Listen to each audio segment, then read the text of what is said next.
advice also, and that being kind of a unusual thing in that period of time. And we talked a little bit about that was a thing that the Egyptians would do. So we're going to continue on today with really solid advice for just living in general. And not only would this apply to a son, but it would also apply to a daughter, and it can apply to us just as easy as it could to a child. So before we go any further with this, I'd like for Keith Davis, if you would, to lead our minds in prayer. We come thanking thee, Heavenly Father, for the love you've shown and given us a good night of rest, and thank you for this opportunity to gather together as your children to study from your word. We pray, Father, you will be with David today as he breaks the bread of life unto us, and we be receptive of what we learn from our study today, Father, and be the better servants for thee. We're thankful for Jesus, the love he's shown. He went to Calvary's cross and dying for us. And it's through his name we pray. Amen. Okay, so let's start here with verse 10. And it says, "My son, if sinners entice thee, consent thou not." So this is a good reminder for us to avoid the influence of bad company and be careful the friends that we choose. And as parents, a lot of times we want to consider who our kids run around with and try to keep them away from bad influences. And sometimes that works, and sometimes it doesn't. And even when you get things cleaned up and you run around with good people, you can kind of go back and just one opportunity, to be around somebody who's a bad influence can get you in trouble. I know a lot of times, we've got a lot of drug problems around the area, and we've got all these halfway houses and things along that line. And one of the things they stress is trying to be around people who are good influences on you, and you can get yourself straightened out. Then all of a sudden, you make one bad decision, you get in with a bad crowd, and bad things can happen. So this verse warns us against the influence of bad company and the temptation to participate in evil deeds. It sounds like a good idea at the time, but then when you actually get into it, it's something that you shouldn't be doing, and it's easy to fall into that trap. So the verse emphasizes the importance of choosing friends wisely, as friends we choose can have a powerful influence over our lives. I think we all agree with that. And the warning can be applied more broadly than just to violence and theft, but pretty much to any type of form of sin. There's a lot of other sins that aren't as bad as killing somebody or going out and stealing. The consequences can be just as bad. So this verse warns that those who commit sin will reap what they sow, and often this is in life, but certainly in the next. We may not get the punishment here on earth, but it's certain that a just God is going to give us that the punishment in the end. Sometimes we wonder, and I think we even sing a song about why do people get by with the things that that they do here on this earth, and they prosper by it, but in the end they're going to get their reward, and it's not going to be a happy thing. Comments about that verse? All right, let's move on to verse 11. "If they say, 'Come with us,' let us lay wait for blood. Let us lurk privily for the innocent without cause." So essentially, this is depicting a scenario where the individual is being enticed to join a group that plans to do some type of harm, to some innocent people without any justification. And it kind of highlights again the dangers associated with those people who promote violence and unethical behavior. So the phrase, "if they say, 'Come with us,' implies that the invitation to participate in evil deeds is often presented by others, and they're trying to get you to conform with the group.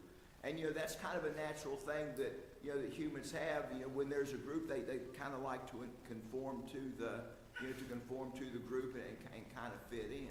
And, fitting in sometimes is not the thing that we really want to do. So, let us wait, for the blood and kind of lurk. They're lurking in secret here. That's what privily means. It means, we're going to wait in secret. We're going to kind of ambush. We're going to kind of ambush the people. And we're doing this to somebody who is innocent and without cause. And this clearly indicates that there's a malicious intent to target those who have, who have done no wrong. And this happens a lot. You see it on the news just about every day. And this lurking secretly signifies the deceitful nature such plans and where the evil intentions, they're concealed. If it was out in public, then the people would be able to avoid it. But they're laying in wait. They're laying in secret. They're waiting in ambush.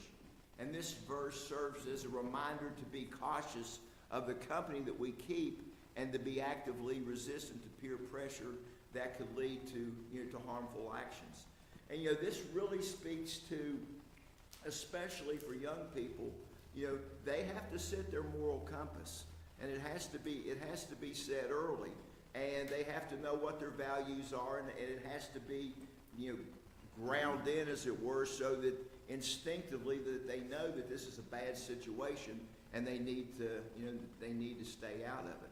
Because it's the people who don't have a moral compass and don't have any kind of values or have any training in values that usually you find yourself in this situation. And you can look back and you say, well, that's Chip off the old block. Dad was that way, and so was Sonny there, because they learn from their parents to be that way. And it's a sad situation, and it's very difficult for somebody in that situation to break out of that. It's not to say that it can't be done, but it's a very hard thing to do, and it normally will take some type of outside influence to kind of break the mold of the things that they're seeing in the household. So it emphasizes the importance of discerning right from wrong and choosing not to participate in activities that exploit or harm others, even if others are involved. Stay away from bad things. And the verse encourages individuals to speak out against wrongdoing and not be complicit in malicious schemes, even if it means going against the majority. That's easier said than done.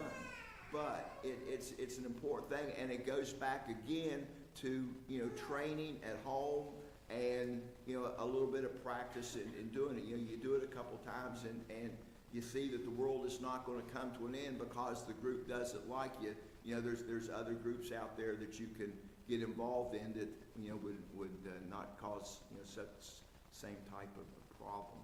Comments about that verse? We have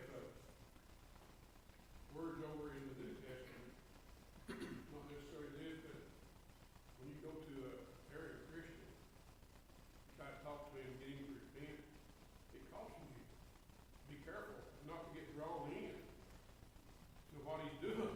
Right. And a lot of people, will go to these people like this, try to correct them, and end up right in the middle of it. They just get drawn into that, whatever it is. The world has got a strong magnetism. Right. It draws you into these things. And peer pressure, especially in school age kids, is tremendous. And then even peer pressure in adults is tremendous also. These verses here remind me a little bit of what Paul wrote in 2 Corinthians 11:23-28, where he talks about the things that he faced in his life, and when he said he was so many times that he was in Trump's situation. He talked specifically about how he had been attacked. Basically, he was talking about we were attacked by robbers on the road, very much like the situation here. And I mean, it's sometimes it's pretty easy to just fall in line and you get beat down, in situations like with situations like that. Let's Look at verse 12. Let us swallow them up alive as Sheol, and whole as those that go down into the pit. So this verse warns against the dangers of peer pressure and the consequences of sin, and it describes how evil people may try to destroy the innocent and the irreversible consequences of their action. And it describes how evil peers may try to destroy the innocent, and it highlights the consequences of sin that can affect every aspect of a person's life. You know, you can do things that you can't fix. You know, if you go out and you kill somebody, you maim somebody, that stuff it can't be fixed. You can be sorry, but it still can't be fixed. And the verse kind of contrasts the temporary pleasures of sin with the eternal consequences of following God's commandments. If we're not doing what God tells us to do, we may get away with it here on the earth, but we're not going to get away from it in the judgment. And the verse conveys the idea that the path of wickedness leads to irreversible consequences. And I think that's when you're standing before judgment, you can't take back all the stuff that you've done. So the best thing is not to do it. And What's the old saying? If you can't pay the time, don't do the crime. don't do the crime. Yeah. All right, let's move on to verse 13. We shall find all precious substance. We shall fill our houses with spoil. So, I can only read this one myself. I think I've got the wrong PowerPoint, quite frankly. Matter of fact, this is the wrong PowerPoint. I have to change out here because this is the one that I was working from. This is a warning against the allure of quick, easy wealth and the foolish belief that pursuing material gain at all costs will lead to a life of abundance. And moral essentially saying that those who chase after immediate gratification through dishonest means will ultimately be deceived by their own greed and face negative consequences. And the key points here, it says consider the precious substance. And this refers to material wealth and riches and possessions that people are often covet and pursue without considering the ethical implications or potential harm involved in acquiring them. So we see that prize out there, but really when you look at it, it's not a prize. It's a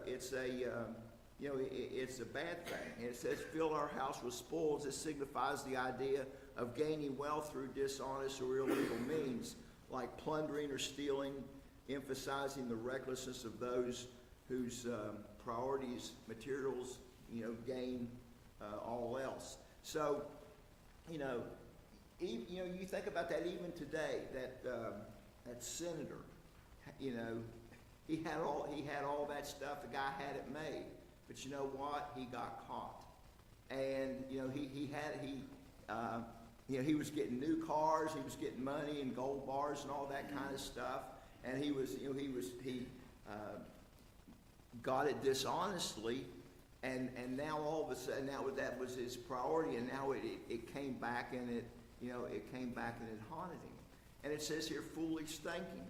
The verse portrays a mindset where people believe that they can easily acquire great wealth without facing consequences, essentially being blind by the greed and not considering the potential risk or the moral issues. They don't consider the cost, and they're foolish. And even people that we think are wise, and all of a sudden you see what goes on behind the scenes, and you kind of wonder, how do these people, get these things, and why would you do something like that when you got good things, but the greed kind of gets to you, and you think that you're going to get by with the situation. So the application to life here is that it serves as a reminder to prioritize ethical conduct and not to be tempted by the allure of quick riches as the pursuit often leads to destruction and regret. You know, if you go out and you work and you do things the right way, there's a gratification here on earth that, you know, you accomplished something and you didn't do it dishonestly. And you know, there are lots of people that have acquired wealth by just good old hard work, and then you've got others that, you know, that acquire just as much wealth, but they, you know, they scam people and they try to take the easy and quick way to, you know, to get it. And, you know, in the end, you know, they're not only are they going to lose it all, but they're going to lose their souls eternally. So what I'm going to have to do here real quick is get my sheet running on. I brought it on this.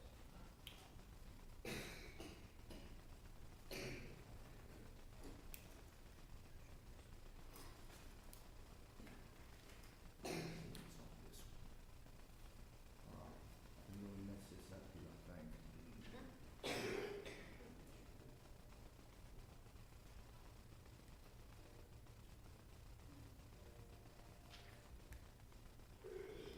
This is the bad thing about not having your own computer to use.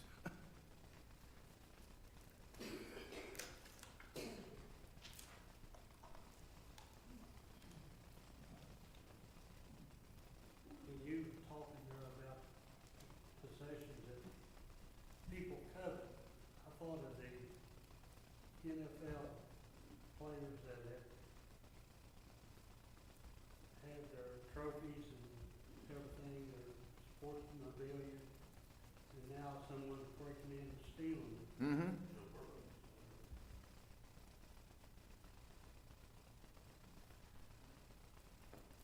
That's not it.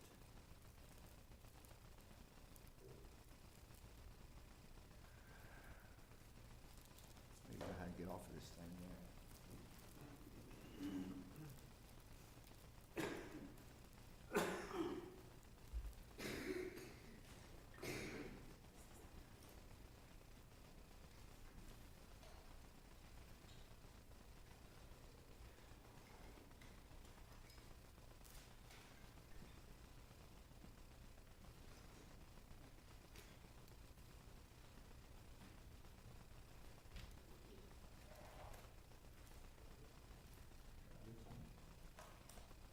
It's a problem with having so many thumb drives.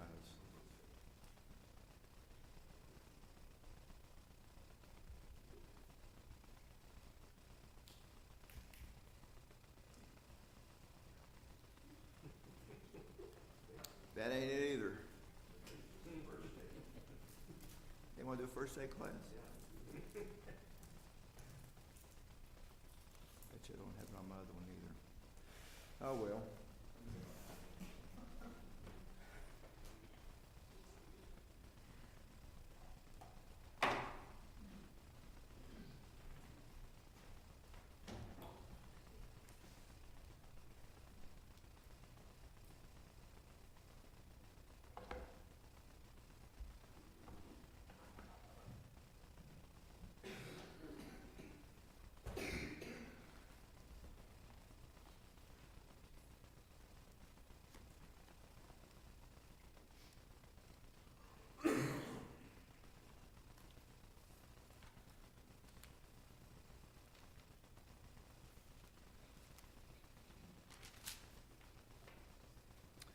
All righty.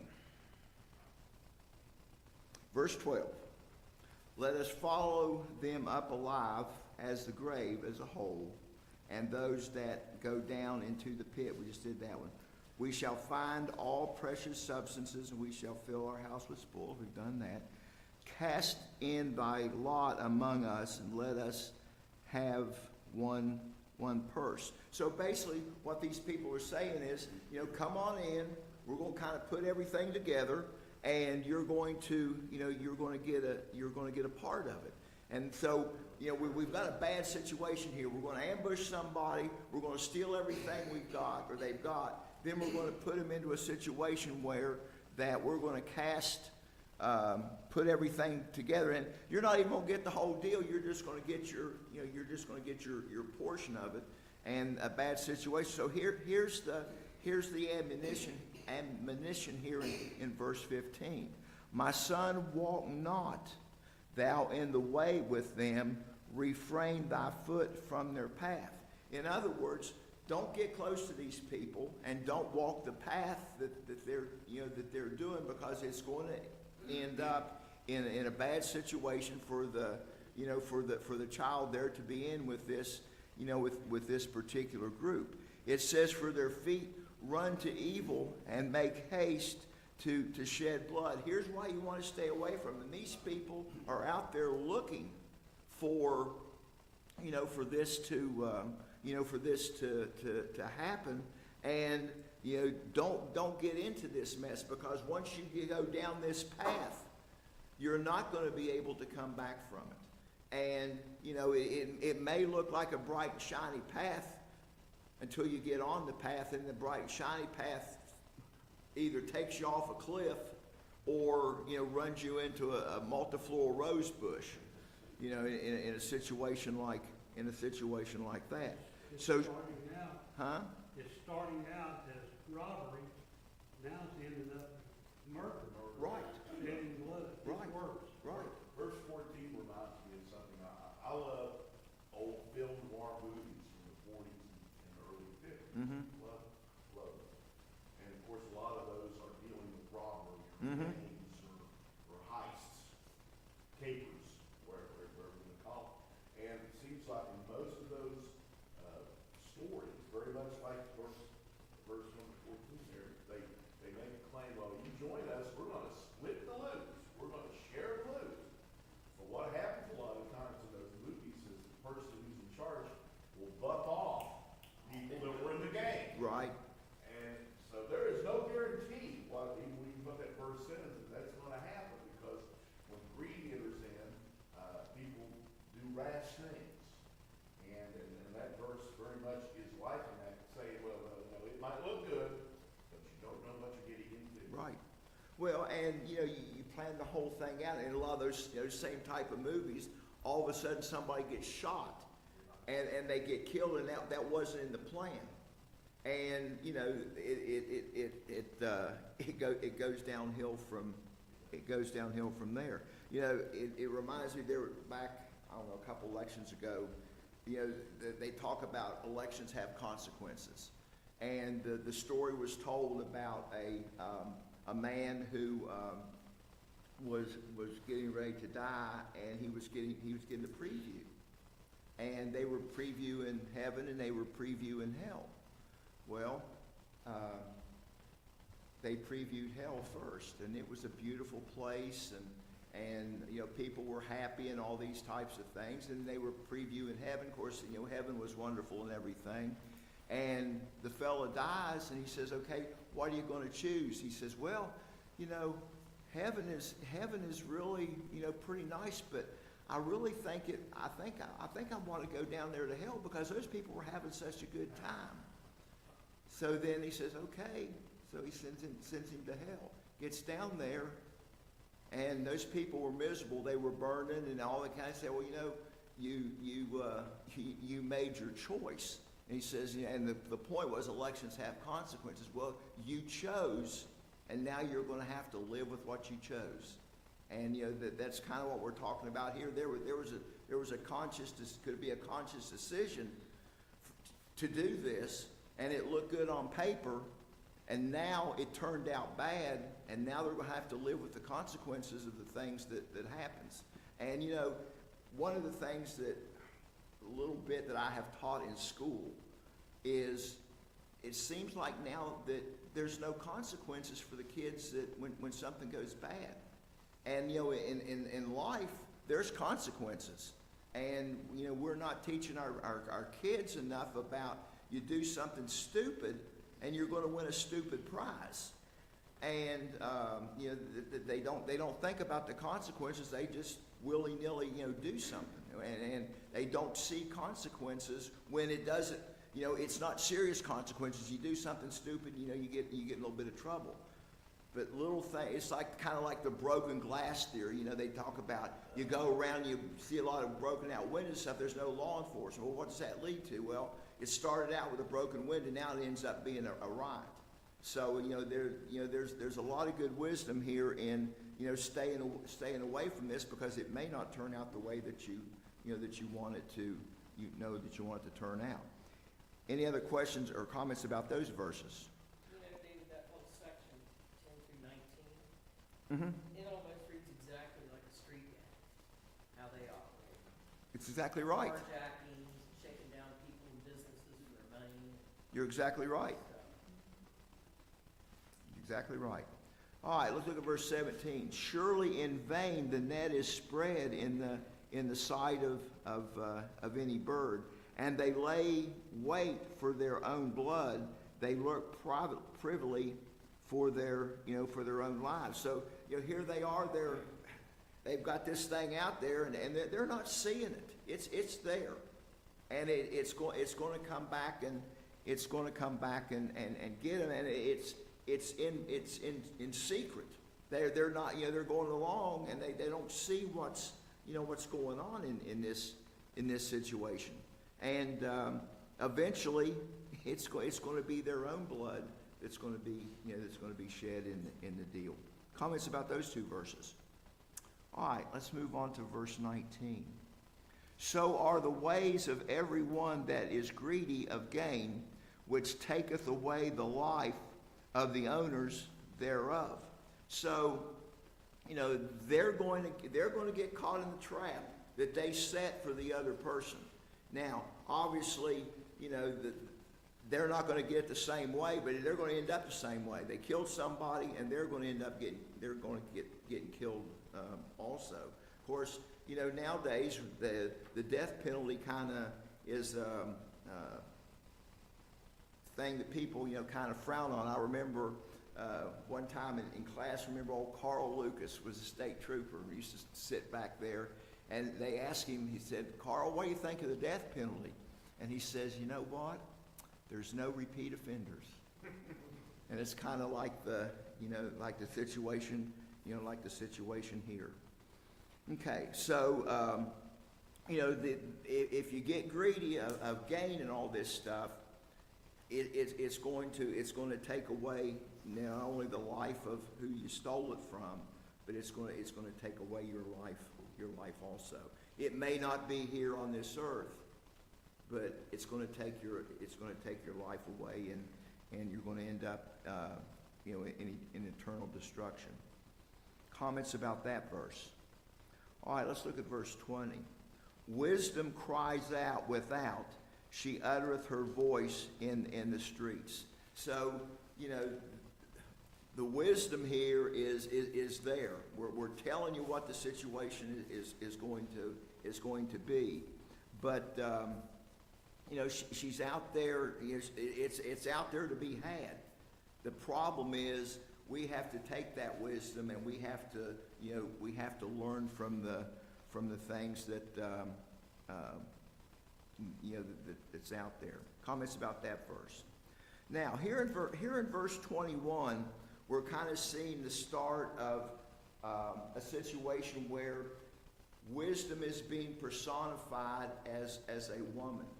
And for the next several verses, we're going to talk about this she, or this woman, who is crying out for wisdom and for us to have wisdom. She's not a happy woman. She is not happy at all. And she's frustrated because people are not listening to the things that she's saying, and she's saying truth, and she is expounding things of wisdom that people need to listen to and apply to their lives. So let's look here at verse 21. She crieth in the chief place of concourse, in the openings of the gate, in the city she uttereth her words. So here we see a woman who is in the marketplace, who's right out there in public where everybody can see and hear, and she is crying and screaming that, listen to the things that I'm getting ready to say, because there's wisdom in these, in these things. And this is the most public situation that you can, that you can run into. And, wisdom is out there.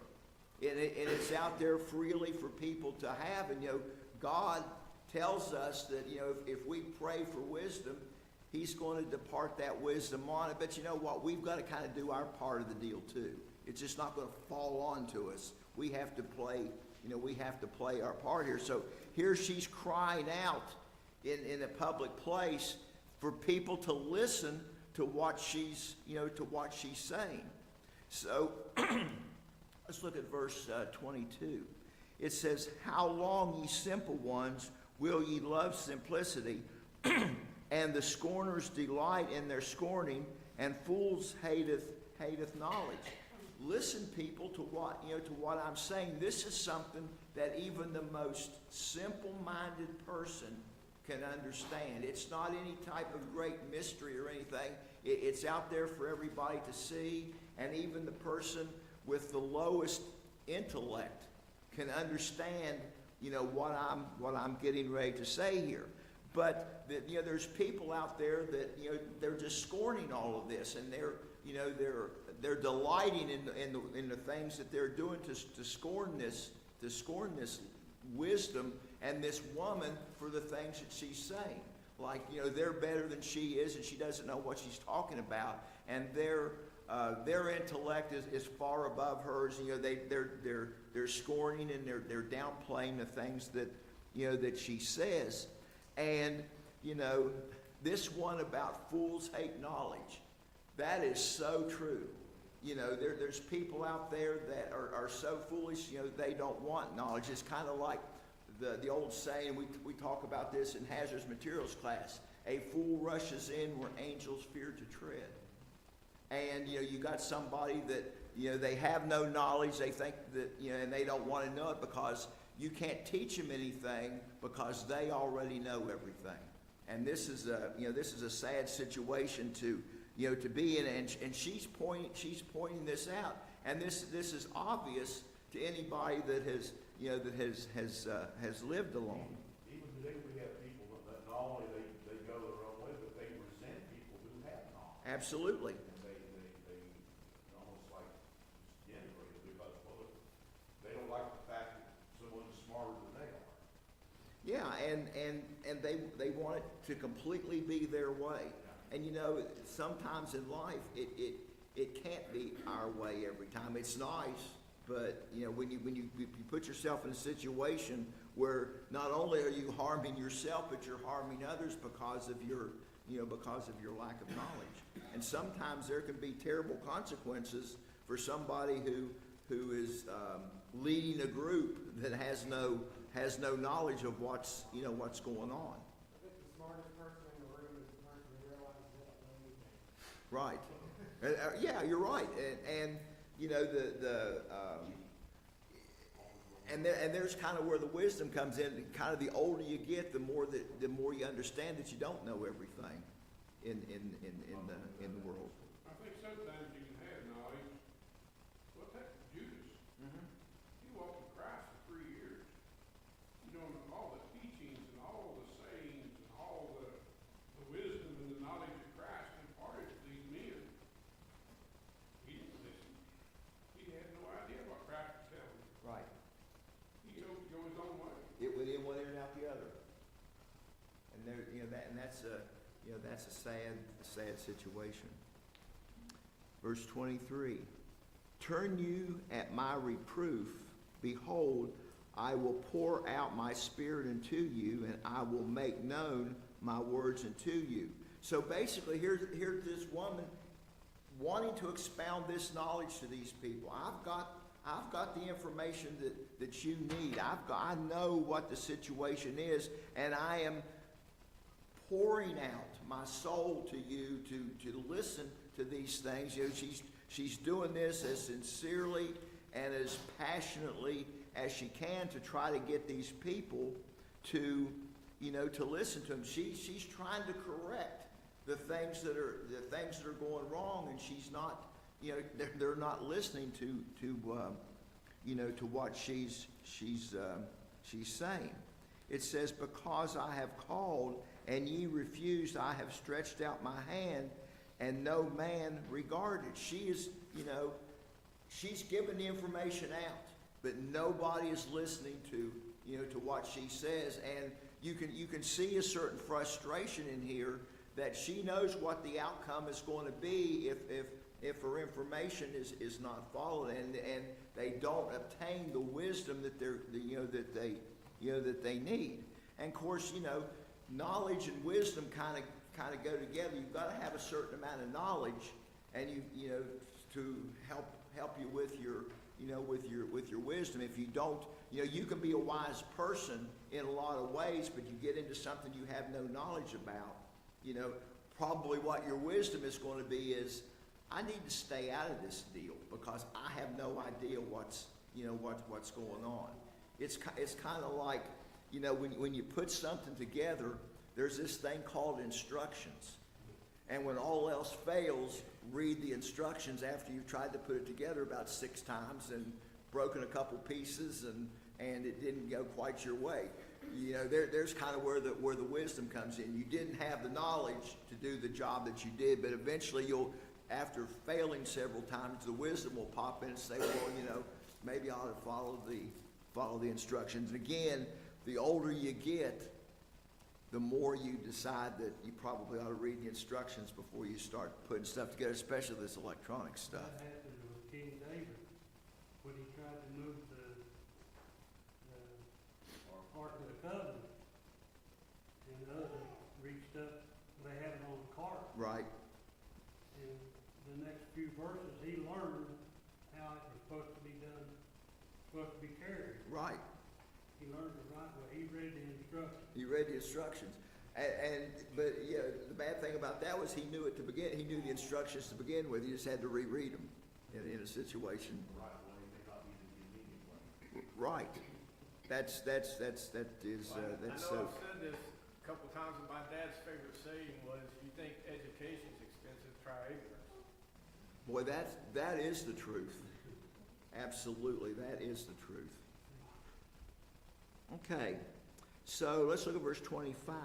But ye have set at naught all my counsel, and would none of my reproof. So basically, you've ignored everything that I've said. You've ignored the reproof that I've given you, and you're going to reap the consequences of the things that you've done. I've given you the information. I've done all I can do to avoid this, to avoid this situation. And this is not just talking to young people. It's talking to everybody. I mean, these verses right here, and I think it's so important. We're talking about where she was at. She was there where everybody, man, woman, child, baby, whatever, was there to hear this information. So this obviously applies not just from a parent-child situation, but to to everybody. She was at the gate where all the rulers were. Absolutely. And they needed to listen also. So we'll pick up there, and I'll have the right PowerPoint next week. And we'll move on.